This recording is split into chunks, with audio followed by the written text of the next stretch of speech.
इनको चैलेंज देता हूं कि इस बार आप टैंक भी लेके आए, F-16 भी लेके आए, हम डी चौक भी पहुंचेंगे और अपना वजीर आजम को अडयाले से रिहा करके वजीर आजम की तख्त पर भी बैठाएंगे इस बार।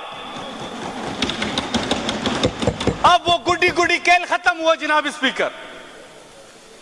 अब हमें मजबूर किया जा रहा है, जब हम आगे बढ़ते हैं, जहां पे KPK की हुदूद खत्म होती है वहां पे खंदक की कोड दी जाती है, वहां पे कंटेनर खड़े कर दिए जाते हैं।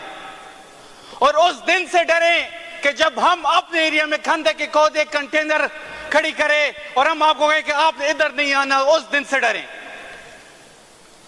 हम हर चीज कानून और आईन के मुताबिक करना चाहते हैं, लेकिन हमें बार बार यह पैगाम दिया जा रहा है कि यह मुल्क उनकी मर्जी के मुताबिक चलेगा, लेकिन यह मुल्क अडयाला में बंद उस कैदी के सुपरविजन के मुताबिक चलेगा।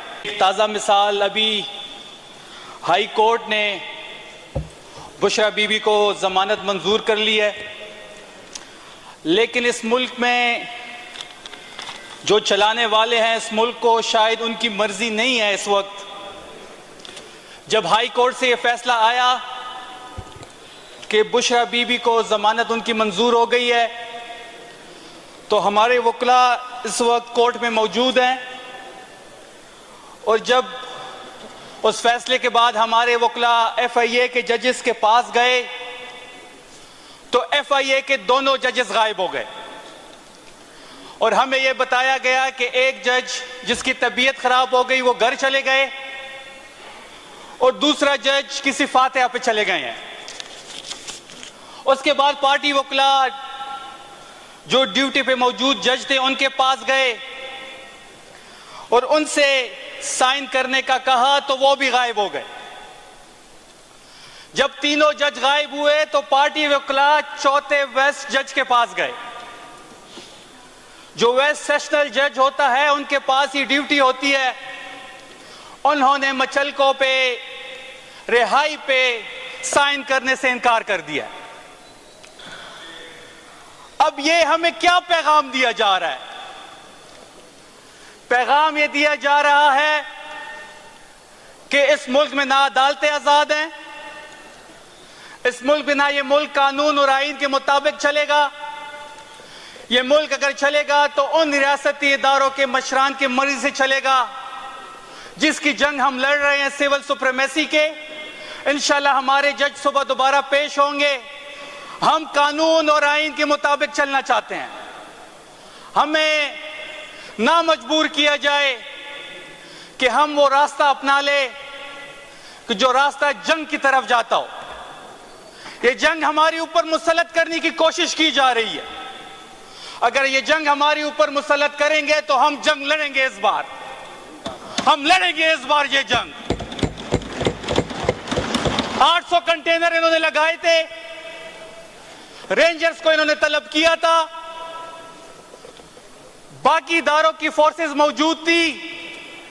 जब काफिला KPK से जा रहा था डी चौक तो मैं इनको चैलेंज देता हूं कि इस बार आप टैंक भी लेके आए, F-16 भी लेके आए, हम डी चौक भी पहुंचेंगे और अपना वजीर आजम को अडयाले से रिहा करके वजीर आजम की तख्त पर भी बैठाएंगे इस बार। अब वो गुड्डी गुड्डी खेल खत्म हुआ जनाब स्पीकर। अब हमें मजबूर किया जा रहा है, जब हम आगे बढ़ते हैं, जहां पे KPK की हुदूद खत्म होती है वहां पे खंदक की कोड दी जाती है, वहां पे कंटेनर खड़े कर दिए जाते हैं। और उस दिन से डरें कि जब हम अपने एरिया में खंदक की कोड एक कंटेनर खड़ी करें और हम आपको कहें कि आप इधर नहीं आना, उस दिन से डरें। हम हर चीज कानून और आईन के मुताबिक करना चाहते हैं, लेकिन हमें बार बार यह पैगाम दिया जा रहा है कि यह मुल्क उनकी मर्जी के मुताबिक चलेगा, लेकिन यह मुल्क अडयाला में बंद उस कैदी के सुपरविजन के मुताबिक चलेगा, जो इस वक्त करोड़ों अवाम दिलों की धड़कन उसके साथ धड़कती है। हम इंशाल्लाह ये जो कार्रवाई पिछली रात को डाली गई है, अब दूसरा ये मजाक बन गया है कि जब भी ये कार्रवाई डालते हैं तो रात की तारीखें में डालते हैं। और रात की तारीकी में सिर्फ डकैती होती है। हमारी गवर्नमेंट खत्म की गई 9 अप्रैल की रात को, रात की तारीकी में खत्म की गई। जो भी कार्रवाई इन्होंने डालनी होती है रात की तारीकी में डालते हैं। 26वीं अमेंडमेंट हुई, इस मुल्क के पे जमहूरियत पे शब खून मारा गया। आप पूरी दुनिया की तारीख उठाएं जनाब स्पीकर, किस मुल्क में ऐसा होता है कि किसी मुल्क की भी जुडिशरी वहां की हुकूमत मुंतखब करेगी? मतलब ये बात तो ऐसी हुई बड़ी सादा सी कि मैं केस करता हूं, मुझ पे पर्चा काट दिया जाता है, जब मुझे पुलिस गिरफ्तार ले जाती है गिरफ्तार करके, और मैं फिर अपने मर्जी का SHO लगाता हूं उस इन्वेस्टिगेशन के लिए। जब मैं अपनी मर्जी का इन्वेस्टिगेशन के लिए SHO लेके आता हूं, क्या वो खाक इंसाफ करेगा? तो हुकूमत अब जो भी करे वो अपने जजेस लगाएगी, और तो क्या वो जज जो हुकूमत का लगाया होगा वो खाक इंसाफ करेगा? हुकूमत की जो भी ज़ाब्तियां होंगी। और 26वीं अमेंडमेंट में मुझे बड़ी अफसोस के साथ ये बात कहनी पड़ रही है कि सेनेट में एक बंदा उठता है जिसने सिर्फ सेनेट की सीट के लिए अपने डोमिसाइल चेंज किया। उसकी एक लेगेसी थी 100 साल, बादशाह खान की एक लेगेसी थी, लीडर थे, हम सब मानते हैं। उसने अपने अबाओ अजदाद की जो इज्जत थी वो खाक में मिला दी।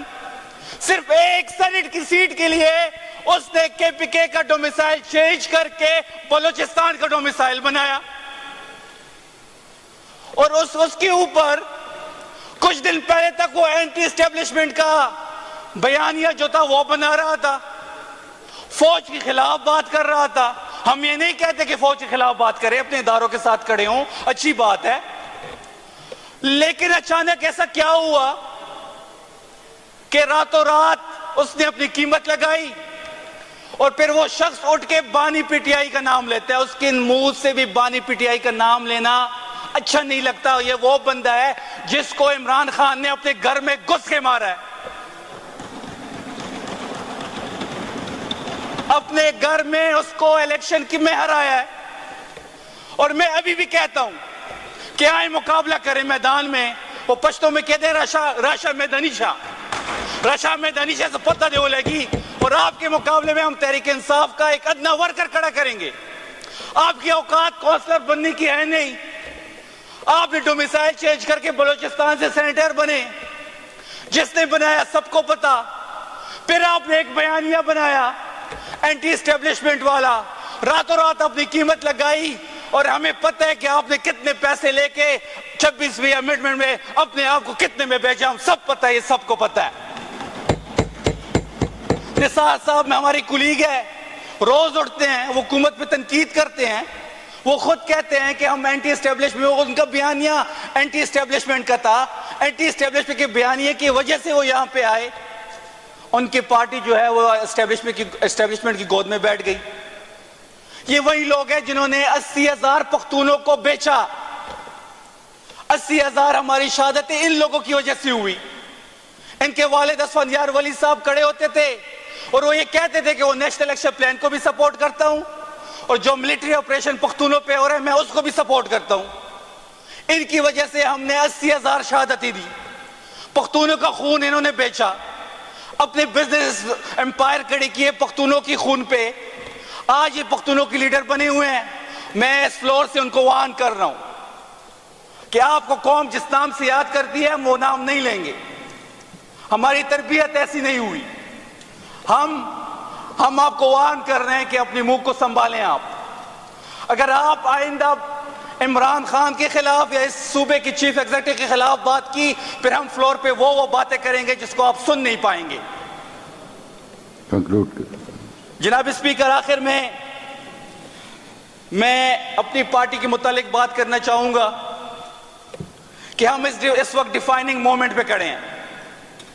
हम सब जो यहां पे आए हैं सिर्फ और सिर्फ इमरान खान की वजह से आए हैं। ना मेरा कोई जाती वोट है या ना यहां पे बैठे 93 लोगों का कोई जाती वोट है। अगर किसी की ये खाम ख्याली है कि उसका जाती वोट है तो फिर आए वो तहरीक इंसाफ के किसी वर्कर का मुकाबला करें। अब पार्टी लीडरशिप को भी यह पैगाम मैं इस फ्लोर से दे रहा हूं कि आप फाइनल कॉल करें, आर या पार हो इस बार, क्योंकि वर्कर यह चाह रहा है कि हमें उन्होंने वोट खान साहब की रिहाई के लिए दिया था। उस दिन जब खान साहब से कोई मुलाकात नहीं हो रही थी और इस फ्लोर पे बिल पास हो रहे थे तो वो किसी को भी पसंद नहीं आ रहे थे। मैंने फ्लोर मांगा, मुझे नहीं दिया गया। खान साहब से कोई भी चीज ज्यादा अहमियत है नहीं किसी चीज की, बिल पास होते रहेंगे। वो जी हमारे चेयरमैन साहब इंतहाई मुअद्दब, इंतहाई एहतराम के साथ वो प्रेस कॉन्फ्रेंस करते हैं कि जी 5 दिन से सेल की बिजली बंद है, किसी से मिलने नहीं दिया जा रहा। वो ये पैगाम तो दे देते हैं पर ये नहीं कहते कि हमने आगे क्या करना है। मैं अपने लीडरशिप को यह पैगाम दे रहा हूं यहां से, फ्लोर से, कि इस बार की जो कॉल होगी वो फाइनल कॉल होगी। आपने जब भी कॉल देनी है जहन में ये चीज बैठा ले कि यह कॉल फाइनल कॉल होगी और इंशाल्लाह लाखों लोग जो है वो केपीके से डी चौक, इस्लामाबाद या अडयाला मूव करेंगे। हम इस वक्त सबसे ज्यादा जिस चीज की जरूरत है वो खान साहब की रिहाई की जरूरत है। ये मुल्क उसके इमरान खान के साथ और पाकिस्तान लाजिम उल मज़लूम हो चुके हैं। उनकी रिहाई के बगैर ना इस मुल्क में इस्तेकाम आ सकता है, ना तरक्की हो सकती है, ना अमन आ सकता है, क्योंकि इस्तेकाम और तरक्की की चाबी अडयाला के बंद कैदी के जेब में पड़ी है। तो जनाब स्पीकर, आखिर में आपका शुक्रिया फ्लोर देने के लिए। 26वीं अमेंडमेंट जो मैंने पहले कहा कि वो इनके गले की हार बनेगा इंशाल्लाह, क्योंकि आने वाला दौर तहरीक इंसाफ का है और इमरान खान ने इस मुल्क का वजीर आज़म बनना ही है। और ये जो अमेंडमेंट इन्होंने रात की तारीकी में किया, यही अमेंडमेंट इनकी गले का हार बनेगा इंशाल्लाह। और हमें उम्मीद है कि इस अमेंडमेंट के बाद अभी जुडिशरी भी जो है वो आज़ाद नहीं रही।